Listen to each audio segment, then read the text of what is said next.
You know, I'm the luckiest guy in the whole future. I've been given a second chance, and this time I'm not gonna be a total loser. Most of us, at some point, get the chance to start over. New city, new job, new school, the new version of ourselves we promised we'd actually be this time. And most of us, almost immediately, end up being the same exact person we always were, just somewhere new. Futurama spent 7 seasons asking what it actually takes to not waste that second chance. The answer, honestly, is much more annoying than I wanted it to be, but here we go. Okay, so the whole show kicks off on the night of New Year's Eve 1999, where we're introduced to our protagonist, Philip J. Fry, a pizza delivery boy in New York who is just genuinely having a terrible night. His girlfriend dumps him for another guy, his job sucks, and he's 25 and going nowhere in life. And the only reason he's even out in the cold in the first place is because somebody named I.C. Wiener prank called him to the cryogenics lab to deliver a pizza. He sits down to eat it alone in the empty lab while the city counts down to midnight outside. This is when his chair accidentally tips over. He falls backward into an open cryogenic tube and gets frozen for 1,000 years. Way later, he wakes up, looks out of the window at this whole futuristic city that didn't just exist when he went to sleep, and for like 5 seconds, he remembers that everyone he loves is dead. And then he goes, "Yahoo!" Because honestly, 1999 wasn't really giving him anything to hold on to. When he gets his bearings later and goes to find some work, the one-eyed lady at the career assignment office pulls up the screen. His permanent career assignment? Delivery boy. Because you gotta do what you gotta do. Nothing changed. The lady at the career assignment office was Leela, and the rest of the pilot is basically Fry running away from her because the future has this rule where if you refuse your career chip, you get fired out of a cannon into the sun. Fry runs into a robot named Bender who is trying to kill himself in a suicide booth. Then they both end up hiding from Leela in a head museum. Eventually, Leela corners him in the underground ruins of old New York, the actual ruins of the city he grew up in, with what's left of Rockefeller Center where he had his first date. And this is where it well and truly hits him. Everyone he ever knew, everything he ever knew, is gone now. And now he feels well and truly alone. And Leela, who has been chasing this guy with a chip gun for the entire episode, sort of softens for a second and tells him that she knows what it's like to be alone. And then she pulls out her own career chip and quits. She decides she's done doing what she's gotta do. The show doesn't really tell you what that truly means until season 4, because the thing about Leela is that almost everything she believes about herself is actually wrong. Leela spends most of her life in an identity crisis, thinking that she's the last surviving member of an alien race. She got left at an orphanarium as a baby with a note in some language that nobody could read. She's got the one eye that no human has, and the kids at the orphanarium bullied her about it relentlessly. Kids are kind of assholes that way. She had to go to prom alone. That would mess someone up pretty bad, right? I mean, I never got to go to prom, and look at me. So, to cope, Leela becomes this incredibly tough, self-sufficient baddie. So, when you go back and rewatch the pilot episode, that moment between the two of them underground feels so emotionally heavy.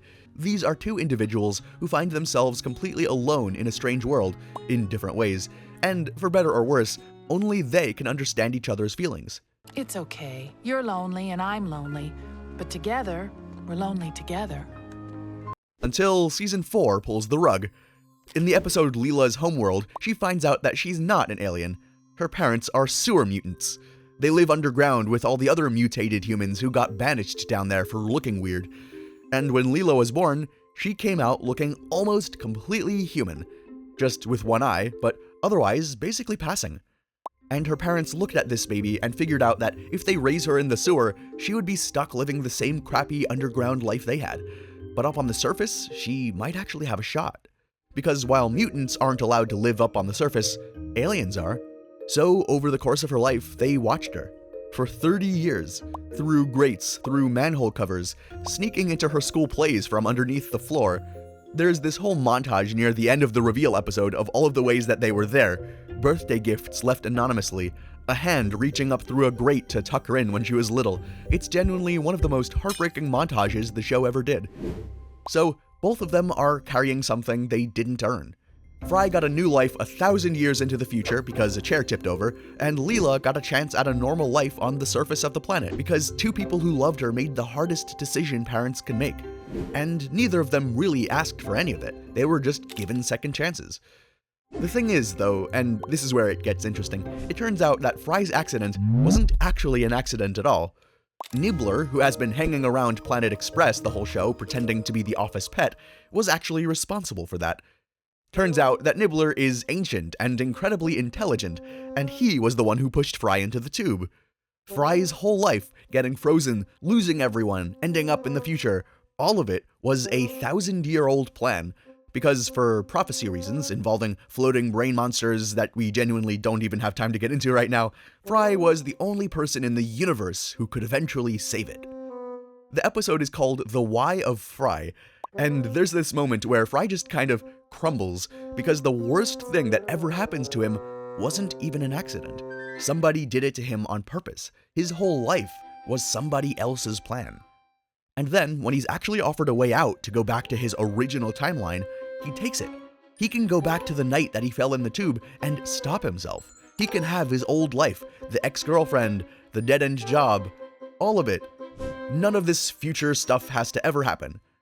But Nibbler is able to wear him down, asking him if there's truly nothing in the future worth holding onto. You must choose the present or the future to save yourself or save Leela. And Fry decides to not go through with it. That's the moment that I feel the unearned second chance becomes the chosen one. Both he and Leela got handed something by their fortunes, by fate, and the chance only really became theirs the second one of them looks at it and says, yeah, I want this one, I confirm it, and I'm okay with the direction I went. But choosing your second chance and earning it are really different things. Fry says yes to the future and accepts it, but he was still basically an irresponsible, selfish 25-year-old who hadn't grown up the whole time. And Leela, well, she found her parents and she finally knows who she is. But the walls she built from a childhood of being the only one of her kind don't just come down because the mystery got solved. She's still the woman who looks at someone who clearly cares about her and finds 1,000 reasons to keep him at arm's length. Neither of these has done the actual work of changing and developing themselves yet. They've just shown up to the starting line. They've just gotten their reason. The earned chance is the next 7 seasons, because a second chance isn't an individual moment, it's everything after it and what you choose to do. This is when the show starts asking the actual questions it's going to spend the rest of the run on. They get their second chance at life. What about the second chance at not being alone? Together. And that one, neither of them gets handed out of the blue. That one they have to earn. The problem is, neither of them really knows how. So this stretch is about the much less cinematic process of earning the chance to spend that life with someone. And the answer Futurama gives is honestly a little annoying. Quick disclaimer, Futurama is a comedy, and it will absolutely throw out a huge milestone for these two, and then pretend it never happened 3 episodes later. They get together in one episode and are repulsed by each other in the next. Just roll with it, sometimes the canon catches up, and sometimes things are just up and down. So here's something true about basically every young guy who's about to shoot his shot at someone out of his league. The move he reaches for is almost never just being upfront with his feelings and being genuine and honest. It's trying to be impressive.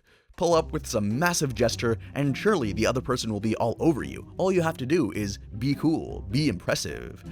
And this is Fry's entire personality for pretty much the first 4 seasons, just trying to impress people.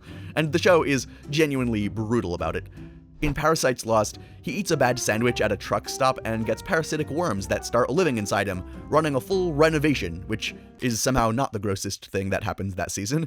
Come back to bed, dearie. If she's my grandmother, who's my grandfather? You are! Now, these parasitic worms make Fry not Fry in every way possible. He is stronger, smarter, more mature, and able to play this hologram clarinet instrument called the holophone or.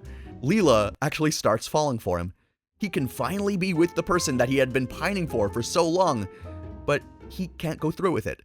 He realizes that she's just falling for the worms, or the worm version of him, not really him. And he then goes inside of his own body to evict them. Afterwards, he tries the holophone or again just to see if he had any of that retained skill, and he sounds like a duck being run over. So Leela basically tells him, yeah, you're not that guy anymore. She really was only attracted to the worm Fry.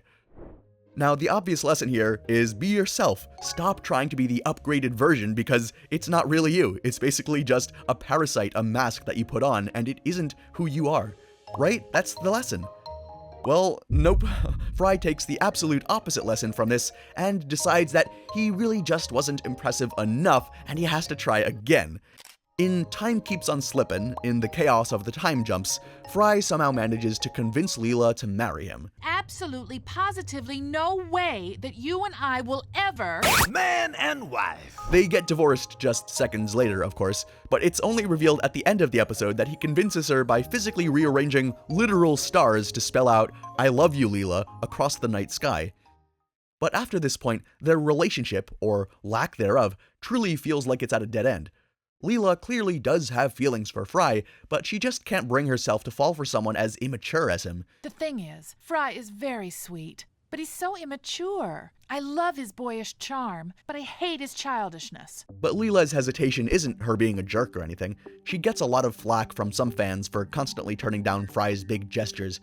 But her hesitation is actually one of the most carefully built character arguments in the whole series. We've talked about her rough childhood and her search for identity and how that forced her to put up walls around her and turn into this emotionally closed-off, uptight adult with trust issues. Then add in the dating history, which is genuinely an all-timer disaster reel. And then you realize she can't undo who she is and her whole life previously. And the problem is, Fry, in addition to many things, has another track record, and Leela has been keeping a close eye on it. The man is impulsive and gets distracted like crazy. He decides he's gonna drink 100 cups of coffee, all for an episode, then never thinks about it again. Spends actual hours chasing a specific candy heart.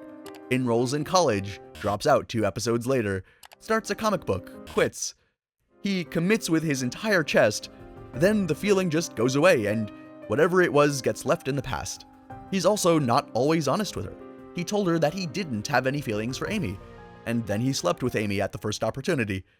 He flat out admits, while trying to help Zoidberg attract a mate, that he's pretended to fall in love before just to get laid. So now imagine you're Leela and you're watching this guy chase you for years. You've also watched him chase 100 other things and drop every single one. You've watched him lie about caring and sleep with the next girl who came along. Your last boyfriend cheated, the one before that tried to fix you. The one before that was a polygamous space lizard, and that just didn't work out. The obvious thought is that this isn't the love of my life, it's just another one of his obsessions, and even though he's cute, he'll just lose interest in 6 months, and I won't be able to get over it cleanly because he's also my best friend, and if this goes bad, I lose both at the same time. But around the same stretch of seasons, Fry is figuring out some stuff underneath it all, and is slowly but surely maturing. He finds out his older brother, Yancey, who he spent his whole childhood resenting, named his son after him out of love. He learns that his dog Seymour waited for him outside the pizza place for 12 straight years after he got frozen, until the dog died waiting for him. He's figuring out what it means to love someone over time instead of in passionate bursts. Partly because losing his old life retroactively, 1,000 years late, is the only kind of loss available to him right now. These two characters are maturing in their own ways, and at the same time learning to be more open with each other.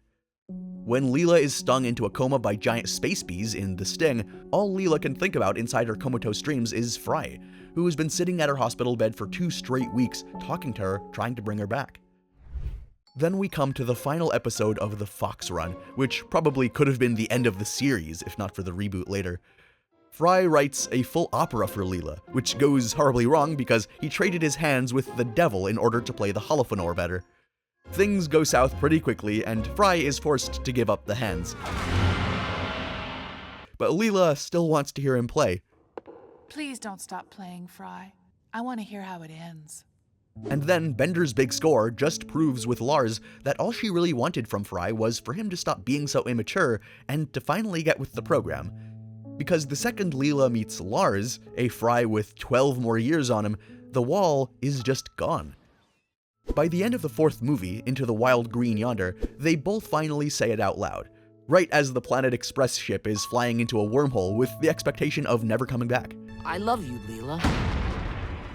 Maybe I waited too long to say this, but I love you too. If this were a rom-com, it probably would have ended there. Which is why what happens next matters so much when Comedy Central picks the show up a few years later and picks it up right from where the movie ended. Fry and Leela spend the next 2 seasons being a not quite clean couple. They sleep together for the first time in Prisoner of Benda, but in switched bodies, because of course.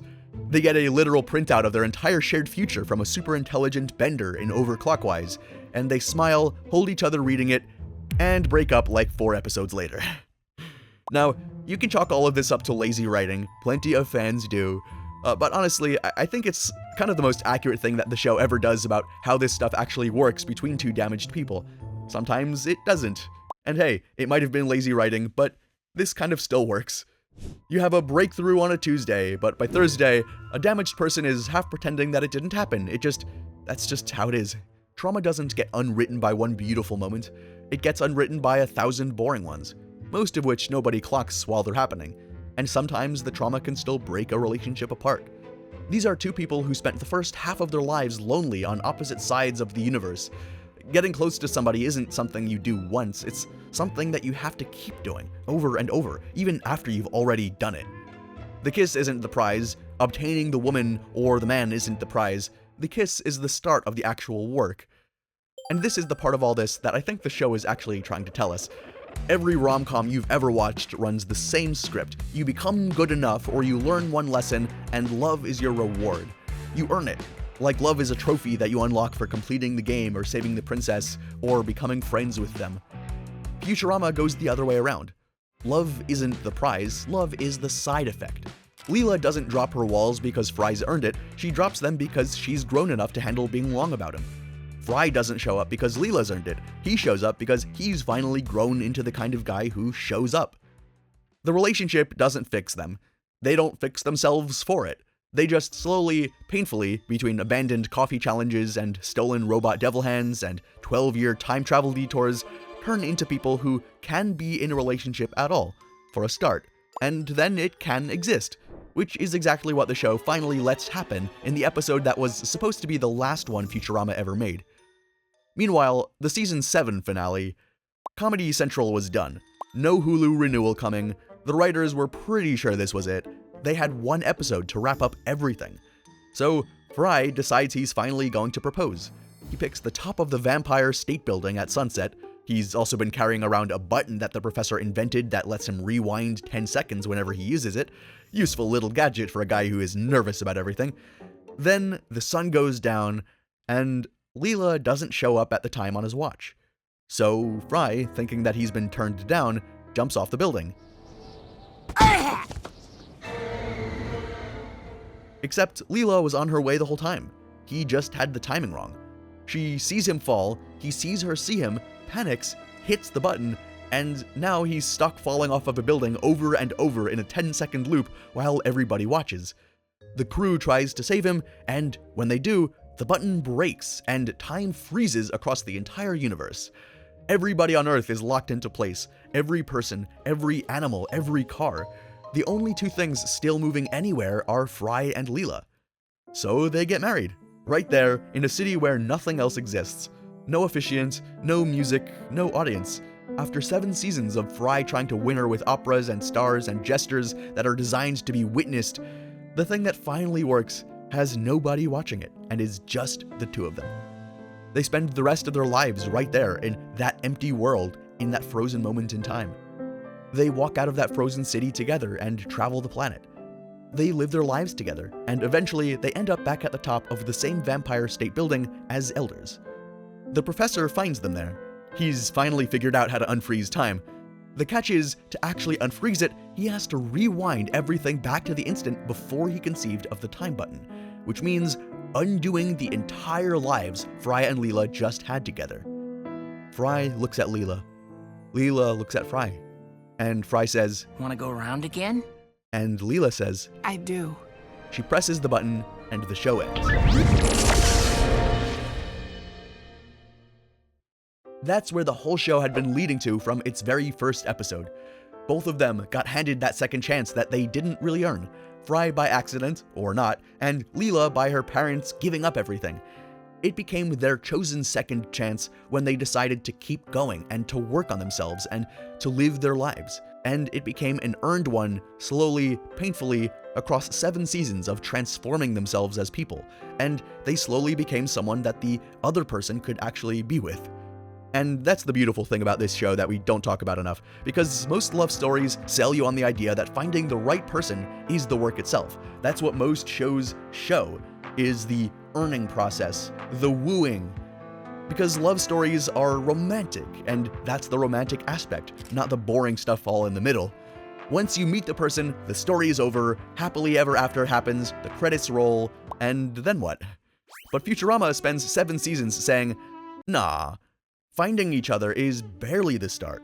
The actual work is becoming the person worth choosing, while the other person in the relationship is doing the same thing, hopefully at roughly the same pace, and hopefully in the same direction, alongside you. Love isn't the thing that fixes you, even though it is healing. Love is the thing that you build while you're slowly fixing yourself. And sometimes you fall out of sync, sometimes you fall back in. Sometimes you stand each other up at restaurants and have to spend a billion years carving an apology into a cave wall. That's just how it goes. There's no shortcut. You have to put in the effort. Sorry. You just have to talk to them and learn about them and understand who they are better each day. That's just how it works. What do you know? Being in a relationship requires effort and time and reconciliation and apology and communication. Each cartoon deals with these different relationships differently too, so we've actually done other videos with similar types of relationships. The last video I did really pairs well with this one. It's South Park and what it teaches us about the loneliness epidemic, why being surrounded by people in the digital age still somehow doesn't work and can even make it worse. Link in the description, check that video out. Thank you so much for watching, and I'll see y'all later. Peace.